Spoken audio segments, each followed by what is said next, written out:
حضرت محمد صلی اللہ علیہ وآلہ وسلم اللہ تعالیٰ کے آخری نبی ہیں۔ آپ کے اس دنیا میں ظہور کی خوشخبری آپ صلی اللہ علیہ وآلہ وسلم کے دور سے ہزاروں سال پہلے تمام انبیاء کرام علیہم السلام نے دی، تاکہ لوگ حبیب خدا کو پہچاننے سے قاصر نہ رہیں اور آپ کی دعوت کو تمام نوع انسانی قبول کر لیں۔ حضرت موسیٰ علیہ السلام، حضرت عیسیٰ علیہ السلام اور حضرت داؤد علیہ السلام پر نازل کی گئی کتابیں توریت، انجیل اور زبور ہیں۔ نیز ان کتابوں میں بھی خاتم النبیین صلی اللہ علیہ وآلہ وسلم اور آپ صلی اللہ علیہ وآلہ وسلم کی اطرت کے متعلق بتایا گیا ہے۔ حضرت محمد صلی اللہ علیہ وآلہ وسلم کے نواسے حضرت امام حسین علیہ السلام نے کربلا میں اپنے نانا کے دین کے لیے اپنی آل اولاد کو قربان کر کے تاریخ میں جو مثال قائم کی وہ کہیں اور نہیں ملتی۔ بس واقعہ کربلا کے متعلق بھی حضرت محمد صلی اللہ علیہ وآلہ وسلم سے پہلے آنے والے تمام انبیاء کرام آگاہ تھے اور انہوں نے اپنی اپنی امتوں کو اس کے متعلق بتایا بھی تھا۔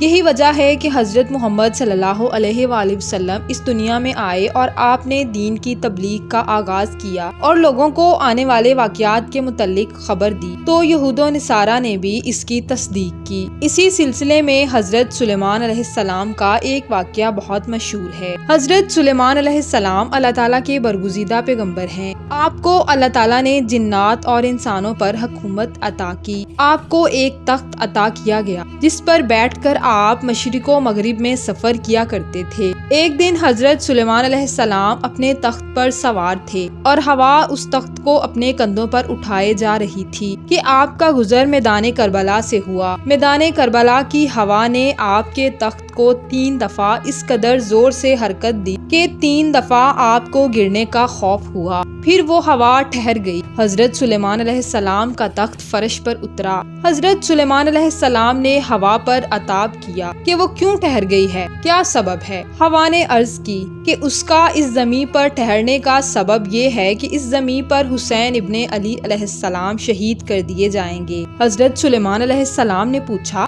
حسین کون ہیں؟ ہوا نے کہا کہ حسین علیہ السلام آخری نبی حضرت محمد مصطفیٰ صلی اللہ علیہ وآلہ وسلم کے فرزند، نور چشم اور نواسے ہیں۔ سلیمان علیہ السلام نے کہا کہ ان کو کون قتل کرے گا؟ ہوا نے کہا، ان کا قاتل اس روئے زمین کا بدبخت ترین شخص ہوگا۔ سب اہل زمین و آسمان اس پر لعنت کرتے ہیں۔ بس تبھی حضرت سلیمان علیہ السلام نے ہاتھ اٹھائے اور قاتلان حسین ابن علی پر لعنت کی۔ تمام جن و انس نے آمین کہی۔ حضرت سلیمان علیہ السلام اپنے تخت پر سوار ہوئے اور ہوا آپ کو دوبارہ آسمان کی طرف اڑا لے گئی۔